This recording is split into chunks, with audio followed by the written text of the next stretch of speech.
In Washington State, shellfish are a way of life, in our past, in our present, and our future. This is my quiet place. I come out here and I can work and I can think about our ancestors, and they dug clams and off of this beach.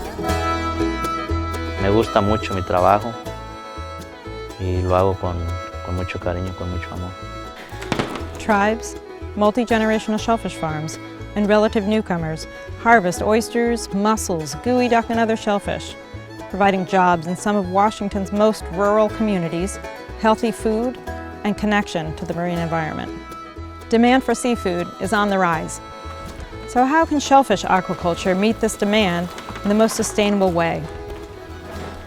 Key to answering this question is knowing more about how shellfish aquaculture works in the marine environment.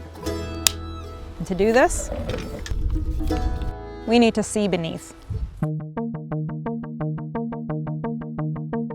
Shellfish growers throughout Puget Sound have partnered with NOAA, Sea Grant, and the Nature Conservancy to understand more about how shellfish aquaculture functions in the marine environment. The traditions and culture of Jamestown have always been about the sea.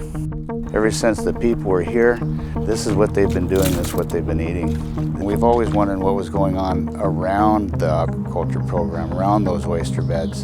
And so we're happy to be in a collaborative effort to see what's going on. We have a good sense of what's happening out there at low tide. You know, you can walk out, pick up a cluster, and see lots of things. We don't know what's happening at all at high tide, so it's really awesome to have the cameras out there so that we can get a better sense of how these animals are using the gear at high tide.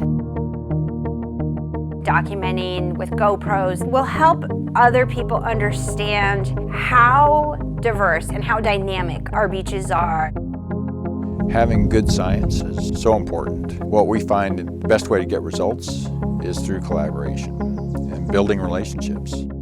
Having people like shellfish producers on the ground every day, they see things, they experience things, they understand and can observe long-term trends. Where researchers are really great about understanding larger concepts and trying to apply them locally, but without that partnership and that synergy, they might not be able to realize the research that they'd like to do on a farm.